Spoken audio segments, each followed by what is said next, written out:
Halo sobat semuanya, pada video ini saya akan memberikan tips membeli motor bekas di showroom ya. Nah, di sini nanti kita akan memberikan informasi menjadi bahan pertimbangan bagi teman-teman sebelum membeli motor bekas. Di sini setidaknya ada 7 tips membeli motor bekas yang ada di showroom. Bagaimanakah informasi selengkapnya? Silahkan simak video ini sampai selesai ya. Oke sobat semuanya, membeli motor bekas di showroom itu menjadi sebuah alternatif yang sangat menarik, mengingat berbagai pilihan yang tersedia dengan kondisi umumnya ini masih terjamin. Apalagi kalau misalkan teman-teman di sini kondisi keuangan kita ini agak mepet ya. Jadi kalau misalkan kita beli sepeda motor yang baru di showroom, tentunya harganya juga lebih banyak dibandingkan dengan sepeda motor bekas. Nah, namun di sini agar pembelian itu menjadi pengalaman yang memuaskan, berikut ini kita akan membagikan setidaknya ada sekitar 7 tips ya membeli motor bekas yang ada di showroom. Yang pertama teman-teman, yaitu tips beli motor bekas di showroom adalah yaitu penelitian awal. Jadi teman-teman, sebelum mengunjungi showroom, ini lakukan penelitian awal tentang model motor yang Anda minati. Kalian harus mengetahui spesifikasi, performa, dan juga ulasan pengguna mengenai motor tersebut. Kemudian disesuaikan juga dengan kondisi medan di daerah kalian dan juga keperluannya itu untuk apa. Misalkan saya di daerah pegunungannya, ini kalau di pegunungan itu apakah sebaiknya itu motor matic ataukah mungkin motor yang ada persnelingnya. Kemudian untuk sesuai keperluan, apakah motor matic, apakah motor bebek, atau mungkin juga motor sport, atau mungkin juga motor naked sport ya. Jadi dengan pengetahuan yang cukup, maka kalian nanti dapat lebih mudah ya membandingkan dan juga mengevaluasi pilihan motor bekas yang ada di showroom. Kemudian untuk tips yang kedua itulah tentunya tetapkan anggaran. Jadi kita sesuaikan anggaran kita berapa, tentunya nanti kita akan bisa melihat-lihat nih motor yang mau kita beli dengan anggaran kita itu nanti berapa.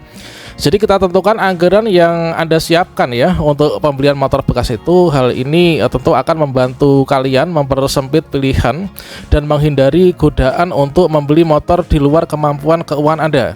Dikarenakan ketika teman-teman sudah berkunjung ke showroom, tentunya nanti akan tergoda ya. Kalau misalkan saya ingin membeli motor dengan budget sekian, ternyata di showroom itu kan banyak sekali pilihannya yang bagus-bagus, yang tahun muda. Tentunya nanti kalau misalkan kita nggak mengatur nih untuk nanti opsi kita sesuai dengan budget itu berapa, maka nanti kita akan kewalahan sendiri ya. Jadi kita tentukan anggaran yang kita siapkan untuk pembelian motor bekas. Hal ini nanti akan membantu kita mempersempit pilihan dan menghindari godaan untuk membeli motor di luar kemampuan keuangan Anda. Jadi kita pastikan anggaran itu mencukupi ya, tidak hanya harga motor tapi juga biaya administrasi dan juga asuransi jika diperlukan.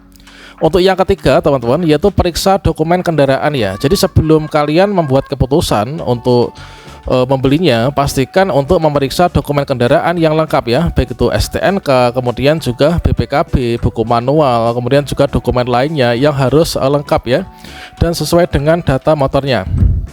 Selanjutnya, dokumen yang lengkap tentu nanti akan memberikan keamanan dan juga kejelasan mengenai riwayat kendaraan tersebut ya. Kemudian yang keempat, jangan lupa yaitu kita lakukan uji jalan teman-teman. Kita lakukan uji jalan, jadi kita test drive, nanti minta izin kepada pemilik showroomnya untuk test drive di lokasi terdekat ya. Jadi sebelum kita membeli, ini mintalah kesempatan untuk melakukan uji jalan atau test drive. Periksalah kenyamanan berkendara, respon mesin, sistem rem, kemudian juga skok dan juga lain sebagainya. Kemudian uji jalan ini nanti dapat memberikan gambaran langsung mengenai kondisi motor ya, dan membantu kalian dalam mengambil keputusan yang lebih baik. Kemudian untuk yang kelima, jangan lupa untuk kita cek kondisi fisiknya teman-teman. Kita cek kondisi fisiknya, kita perhatikan kondisi fisik motor secara keseluruhan. Kalian periksa ya keutuhan bodi, kemudian cat, apakah ada terdapat penyok atau mungkin goresan yang signifikan. Kalian pastikan tidak ada bagian yang rusak atau aus ya yang secara berlebihan. Kalau misalkan biasa-biasa saja dikit-dikit itu wajar ya, karena itu tentunya juga resiko pemakaian dari pemakai sebelumnya. Nah, tentunya motor yang terawat dengan baik ya secara visual cenderung nanti akan mencerminkan perawatan yang baik juga secara keseluruhan. Jika masih awam, tidak ada salahnya nih kalau kalian mengajak orang yang paham motor atau bahkan mengajak mekanik ya. Kemudian yang keenam, kalian harus pahami garansi dan juga kebijakan dari purna jualnya.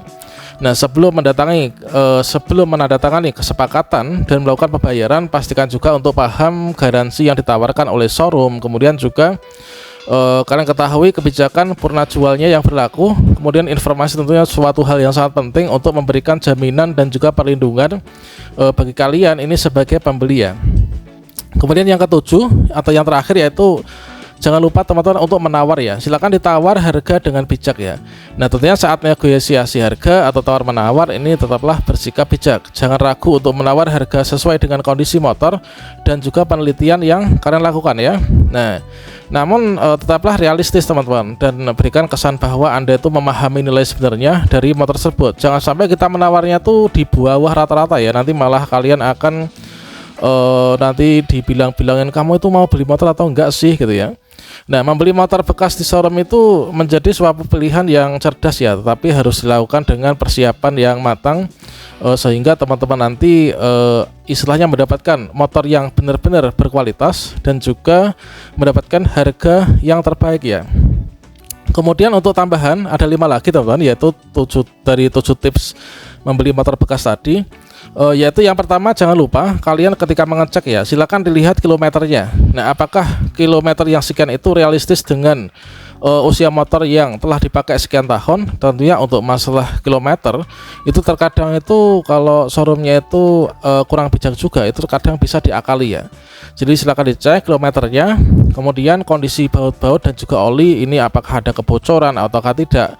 Pastikan kondisi bawah itu kering ya, nggak ada yang rembes gitu teman-teman untuk olinya. Jangan lupa juga cek mesin dengan cara colok lubang knalpotnya ya. Ini apakah hitam ataukah tidak. Kemudian juga pastikan untuk dokumen-dokumen BPKB STNK itu nomor rangka, nomor mesin itu sama dengan yang ada di motornya. Jangan lupa juga untuk cek kaki-kaki ya. Baik itu untuk velg itu goyang atau tidaknya, kondisi piringan dan kampas rem, kemudian juga kondisi sok depan belakang pastikan tidak ada kebocoran. Kemudian leher roda oblak atau tidak, kondisi kelistrikan lampu-lampu itu bagaimana. Kemudian juga untuk kondisi stang itu pastikan juga nggak bengkok ya. Cek segitiga dari depan juga, bannya bengkok ataukah tidak. Itu adalah untuk tips membeli sepeda motor bekas bagi teman-teman yang mungkin saat ini sedang berkeinginan untuk membeli sepeda motor bekas. Kemudian sebetulnya apa sih perbedaan kelebihan dan juga kekurangan kalau misalkan kita itu ingin membeli sepeda motor bekas ataukah sepeda motor baru. Nah, kalau misalkan kita ini memiliki banyak uang ya, tentunya kita bisa nih untuk membeli sepeda motor baru saja. Nah, namun terkadang juga untuk sepeda motor baru, terkadang yang namanya manusia itu kan kadang kita itu ingin menjual lagi atau mungkin juga hanya untuk sekedar investasi. Kalau misalkan kita punya banyak uang lebih sih, kita beli sepeda motor baru oke saja ya. Namun kalau misalkan kita itu dananya pas-pasan, apalagi kita sudah mepet ingin punya sepeda motor, maka membeli sepeda motor bekas itu adalah menjadi solusi alternatif yang tentunya sangat bagus ya. Namun segala sesuatunya tergantung dari preferensi kita masing-masing, apakah membeli sepeda motor baru ataukah bekas. Namun kalau misalkan terpaksa untuk membeli sepeda motor bekas, jangan lupa untuk memperhatikan 7 tips yang tadi sudah saya berikan. Demikian, semoga bermanfaat ya. Wassalamualaikum warahmatullahi wabarakatuh.